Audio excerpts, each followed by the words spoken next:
Hello guys, अब हम लोग जा रहे हैं पारिजात ब्रिज। कहाँ जा रहे हैं? पारिजात ब्रिज। पारिजात ब्रिज कहाँ जा रहे हैं? तो गाइस, महादेवा दर्शन के बाद हम लोगों का दूसरा पर्यटन स्थल था पारिजात ब्रिज। जी हाँ, ये भी बाराबंकी मेन सिटी से करीब 45 किलोमीटर की दूरी पर है, गोंडा रास्ते पर पड़ता है। तो आप वहाँ पर ज़रूर जाइए और उस ब्रिज की महानता को देखिए।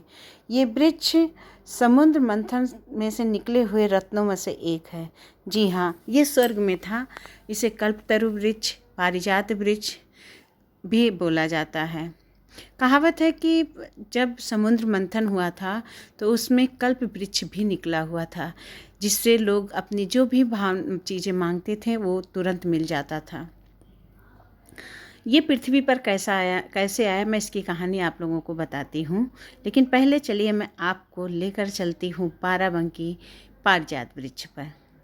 तो आइए आप सब लोग दर्शन कीजिए। क्या तो गाइस, हम लोग आ गए हैं पारिजात ब्रिज देखने, और चलिए आप लोगों को पारिजात दिखाते हैं। अब प्रसाद ले लिया है, प्रसाद चढ़ता है क्या वहाँ पे जो है पेड़ के नीचे आप भगवान के प्रसाद चढ़ा सकते हो। क्या हुआ? तो हम लोग महादेवा से होके फिर पारिजात ब्रिज के लिए आ गए हैं। तो गाइज, ये है पारिजात ब्रिज के बाहर का नज़ारा, जहाँ पर आपको छोटी मोटी ढेर सारी दुकानें मिल जाएंगी, और दुकानों के साथ साथ यहाँ पर आपको खाने पीने की भी चीज़ें मिलेंगी, बच्चों के खिलौने भी मिलेंगे, कुछ मिट्टी के बर्तन भी मिलेंगे, प्रसाद मिलेगा, ढेर सारी चीज़ें यहाँ पर आपको मिल जाएंगी। यानी बोल सकते हैं ज़रूरत की सारी चीज़ें यहाँ पर आपको अवेलेबल हैं। तो मैं आप लोगों को लेकर चलती हूँ पारिजात ब्रिज। ये है उसका मेन गेट, जहाँ पर 5 पांडवों की तस्वीर बनी हुई है, और ये थे चीनी मिट्टी के खिलौने।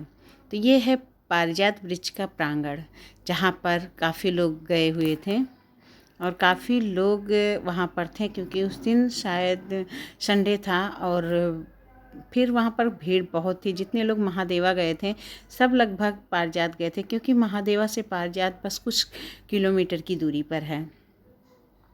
तो मैं आप लोगों को लेकर आई हूँ पारिजात ब्रिज प्रांगण, और ये गाइज है वो ब्रिज जिसका आप लोगों का बेसब्री से आप लोगों को इंतज़ार था। जी हाँ, ये है पारिजात वृक्ष, जो कि विश्व में कहते हैं कि 2 है, लेकिन ये ओरिजिनल पारिजात वृक्ष है, जिसको स्वयं जो है भगवान के यहाँ से लाया गया था, जिसको अर्जुन लेकर आए थे अपने शक्ति के द्वारा, अपने तपोबल के द्वारा स्वर्ग से। और ये समुद्र से निकले 14 रत्नों में इकलौता, जी हाँ इकलौता वो वृक्ष है जो बाराबंकी में स्थित है। तो ये है पारिजात ब्रिज। हम लोगों ने पारिजात ब्रिज के दर्शन किए, और फिर वहाँ पर राधा कृष्णा और कुंती जी की तस्वीरें थी, 5 पांडवों की थी। ये है फूल पारिजात ब्रिज का। तो मैं बाबा जी से कह रही थी, बाबा जी क्या मैं वीडियो बना लूँ, क्योंकि वहाँ पर जगह जगह लिखा हुआ था कि वीडियो बनाना मना है। तो मैंने पहले परमिशन लिया, इसके बाद मैंने वीडियो बनाया, और बाबा जी से पूछा कि ये फूल कैसे है क्या है, तो उन्होंने बताया। और ये हैं वही पारिजात ब्रिज के सूखे हुए फूल, जैसे जब कोई नहीं ले जाता तो इसको सुखा के रख लिया जाता है। तो गाइस, ये है पारिजात ब्रिज, जो कि जिसकी देख रेख बहुत अच्छे से की जा रही है बाराबंकी वन विभाग के द्वारा। तो गाइस, हम लोग आए हैं पारिजात ब्रिज। ये है पारिजात ब्रिज जो कि कौरवों के द्वारा लगाया हुआ था, और यहाँ पर लाके अर्जुन ने एक कुएं के अंदर ये वृक्ष लगाया था, जो कि आज काफ़ी पुराना हो गया। ये कहते हैं कि 5000 साल पुराना ये वृक्ष है जो लगाया गया है। तो हम लोगों ने दर्शन कर लिया भगवान जी के, और इसके फूल भी इसी टाइम पर, इसी मंथ में आते हैं, इसी महीने में आते हैं। तो इसके फूल भी मैं आप लोगों को दिखाऊंगी, और आप लोगों को बताऊंगी कि फूल यहाँ पर मिलते भी हैं। अगर आप एक थोड़ा सा कर लो तो जो है फूल भी यहाँ पे मिलेंगे, लेकिन उसके लिए आपको 1 किलो घी देना होगा या कुछ पैसे देने होते हैं। तो ये वो पेड़ है जो पारिजात वृक्ष है, आप पास से देख सकते हैं।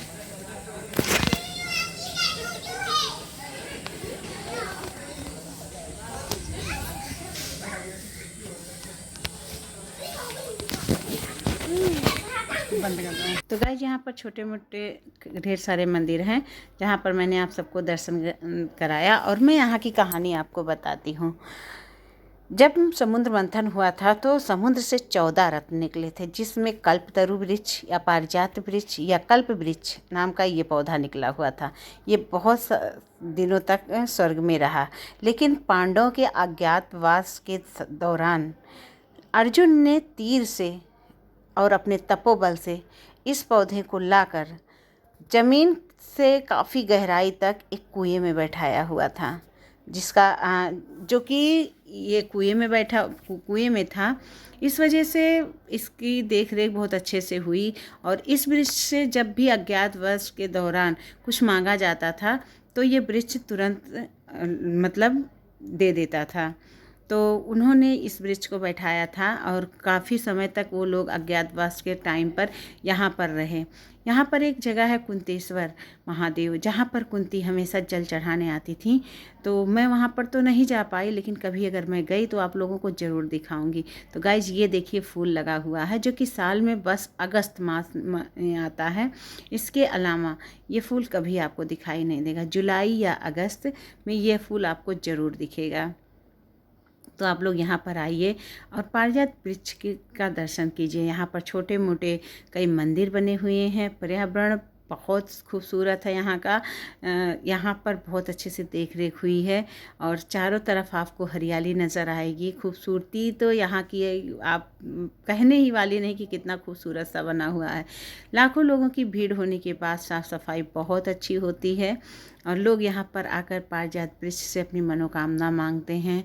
उन्हें अगरबत्ती दिखाते हैं। चूँकि अब तो बहुत दूर तक घेर दिया गया, अब उसे टच नहीं करने दिया जाता है। मैं बहुत साल पहले गई थी, लगभग आज के 20-22 साल पहले जब मैं गई थी, तब इसको टच टच करने देते थे, और तब वो कुएं का जो सतह था वो भी मैंने देखा है। ये तो मेरी आँखों देखी बात है। जब मैं आज के 22-23 साल पहले गई थी, तब उस पेड़ के किनारे किनारे हम लोगों ने जो है पूजा किया था, और उस पेड़ को टच करके भी देखा था। अब तो खैर आप उस पेड़ को देख ही नहीं सकते। ये है उसका फल भी लगा हुआ था। इसमें फूल और फल दोनों आते हैं, और हल्की हल्की बारिश हो रही थी। मौसम बहुत सुहाना था। तो हम लोगों का पारिजात वृक्ष देखने का जो सुकून था, मतलब ये नहीं कि गर्मी में हम लोग परेशान हो रहे थे। और ये है पूरी कहानी वहाँ की, जो मैंने आप लोगों के लिए क्योंकि मुझे पता था कि मैं हो सकता है इतने अच्छे से आप लोगों को ना समझा पाऊँ, इतने अच्छे से आप लोगों को ना बता पाऊँ। तो मैंने पूरी वहाँ की जो स्टोरी थी वो कैमरे में अपने कैद कर लिया। तो गाइस हम लोगों ने दर्शन किया, थोड़े बहुत वहाँ पे वीडियो बनाए, अपने मन की इच्छा अपने भगवान से कही। इसके बाद हम लोग घर की तरफ रवाना हो गए।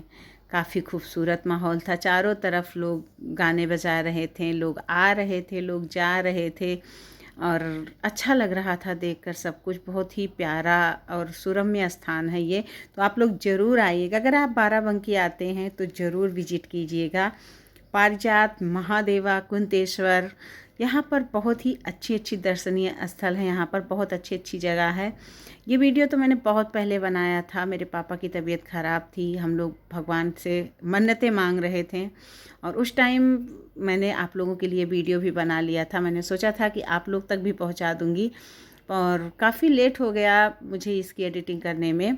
तो अगर आप लोगों को ये ब्लॉग पसंद आता है, ये ब्लॉग अच्छा लगता है, तो please like, comment and share कीजिएगा, और मेरी वीडियो को ढेर सारा प्यार दीजिएगा। यहाँ पर आपको चीनी मिट्टी के बहुत प्यारे प्यारे खिलौने भी मिल जाए। खिलौने या घर के यूज़ का जो भी है वो सब सामान यहाँ पर मिल जाएगा। काफ़ी खूबसूरत सी दुकानें थीं, अच्छी लग रही थी, तो मैंने उसको भी कैप्चर कर लिया था। मैं चाह रही थी आप लोगों तक सारी चीज़ें मैं पहुंचा दूं, क्योंकि मुझे ये लगता है कि हर छोटी सी छोटी चीज़ें मैं आप तक पहुंचाऊं। तो प्लीज़, थैंक्स फॉर वॉचिंग।